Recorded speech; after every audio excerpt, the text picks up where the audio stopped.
Hi, thank you for coming to my channel today. My name is Mira. If you haven't met me, welcome. Today I'm going to talk about something special in my heart.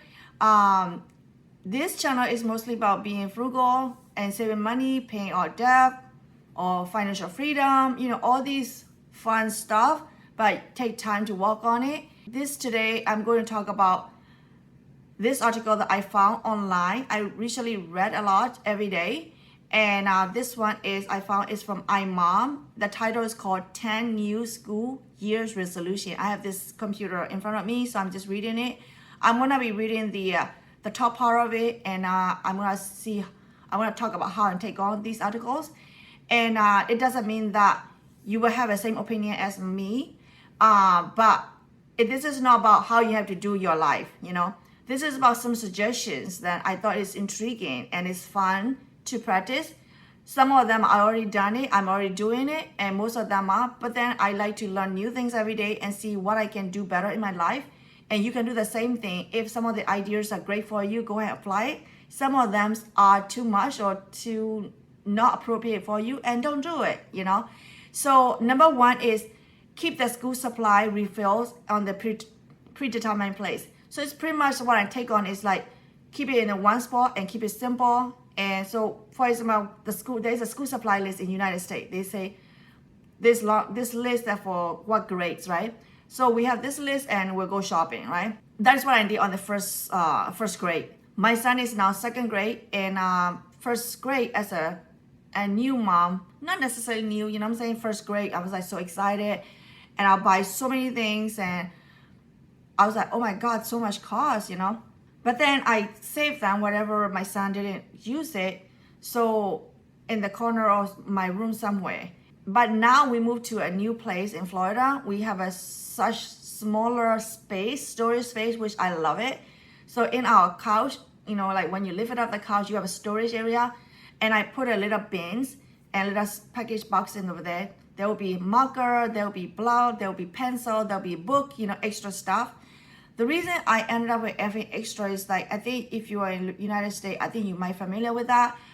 Like school will ask you 3 eraser marker and 3 highlighters. And when you go and buy at the store, and then they have 5 things in the package.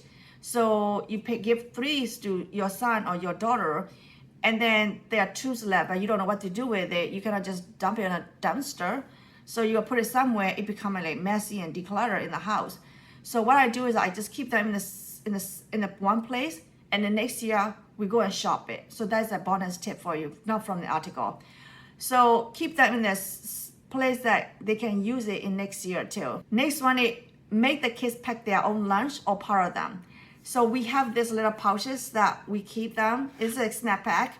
My son helped put like the fruits. It could be like, we usually put grapes, or it could be apples, or it could be mango, stuff like that doesn't squeeze really fast, Not like watermelons, I think it would be a little bit yucky. So, and also you can wash it every single night. So he will help to pack this stuff. And then, so not necessarily he'll pack everything. He'll help this one, or sometimes water bottles, or, stuff like this. So it's kind of teaching them the responsibilities and respecting what they have to do for themselves. And why we are parents supporting them, nurturing them.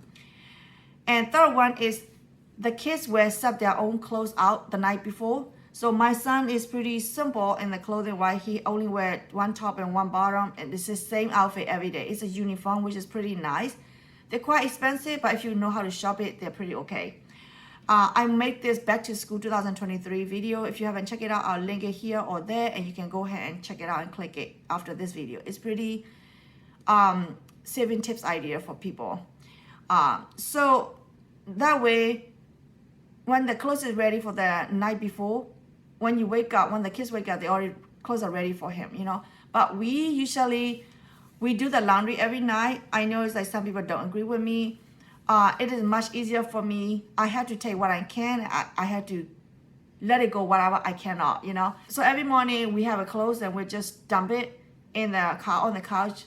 It's our multi-purpose couch.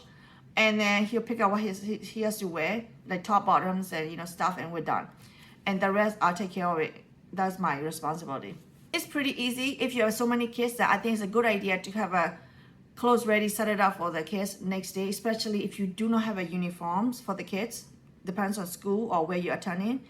So number 4 is that commit to fostering calm mornings, which means like I think our mornings here in our house are pretty calm because number 1, we only have 1 kid and 2 parents and 1 dog.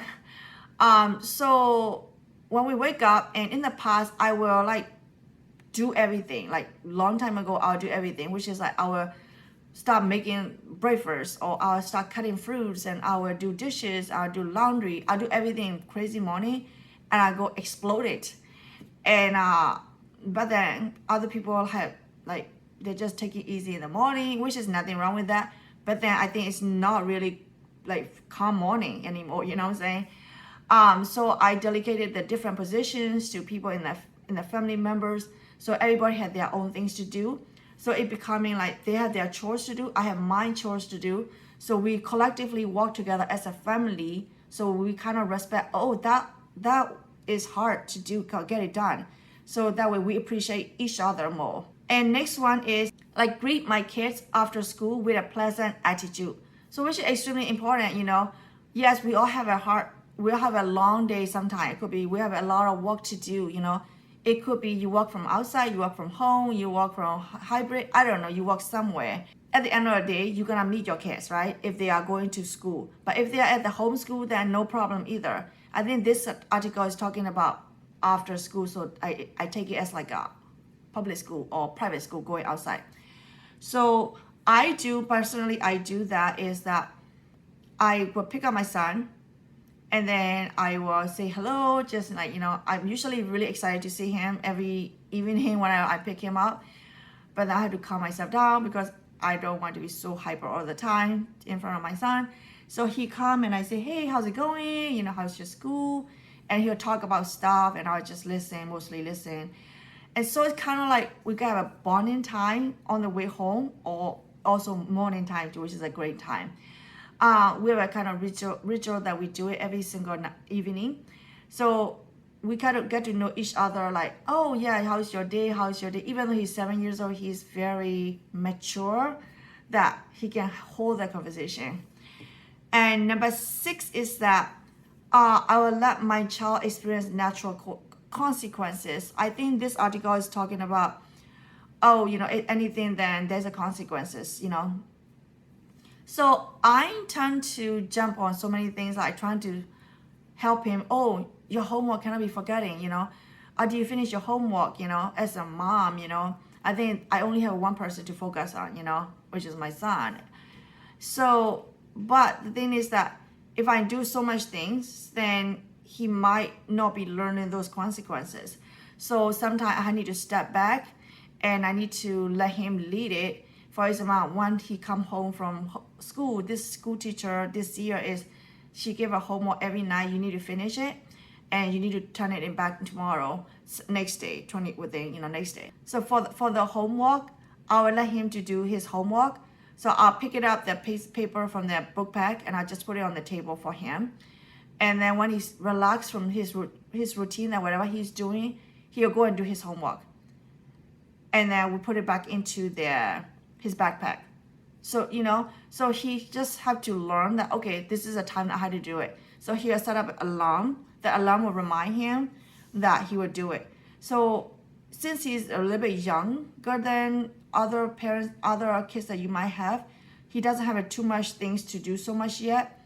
But then one time he was late from his class, and he doesn't like being late to school.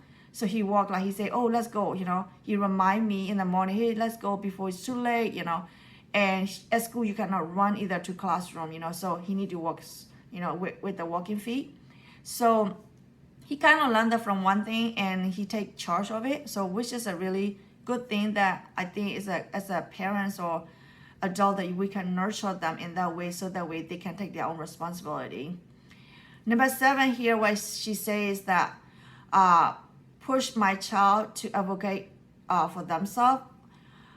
So like anything, like they can speak for themselves instead of we just, I think this is kind of pretty similar to the first one.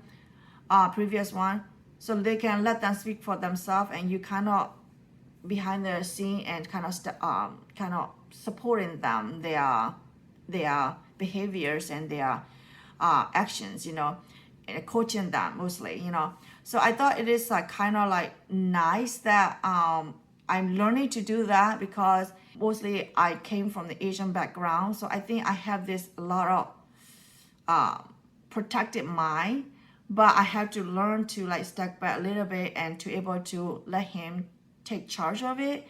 And so that's what this part is like, especially in the playground. You see that kids are like pushing each other or something, that I feel like, hey, why are you doing this? So I think this thing I'm kind of learning it for him to handle it himself, then instead of me handling it for him.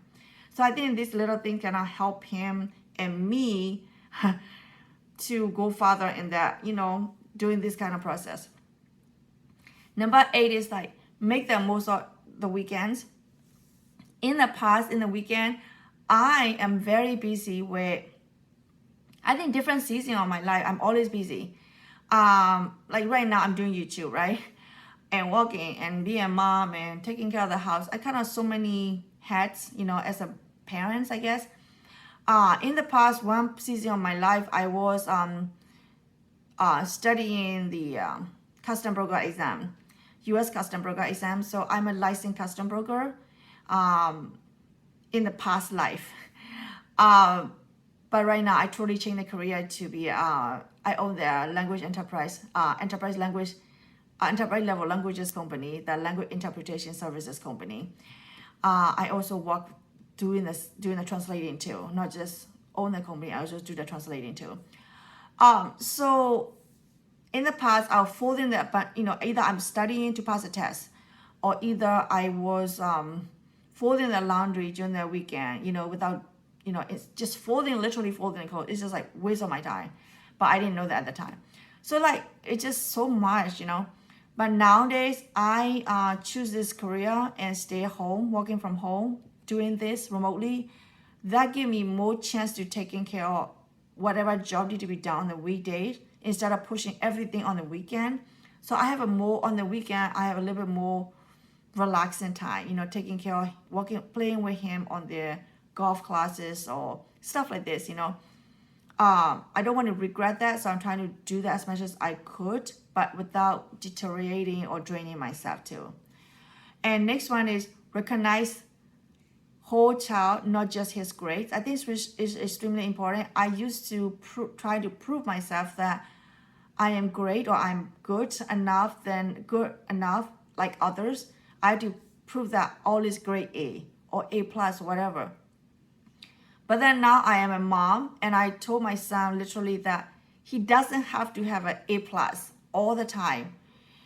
He can even have a C. And the reason is, literally whoever got the A plus doesn't turn out to be the best in the life either. I think we all see that. I mean, I'm not saying not here, judge here, but I think grade doesn't judge or matter for the whole child.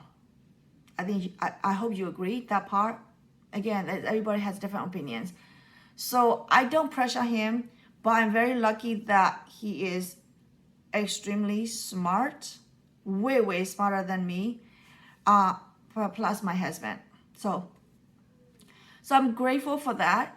But I definitely don't want to harsh on the kids that, oh, why is it too bad grades, or why is it, I don't want to judge on that, because everybody has their own way of growing, and then the length and the time of growing. I believe that God already has a plan, and we just have to navigate the God plan. And last one is that we have a growth mindset of family. So which is that I'm a kind of like anti-negative person, I think, anti-negativity person, I guess. But I can hear it, but I just didn't let it go into my mind. I just let it go really fast.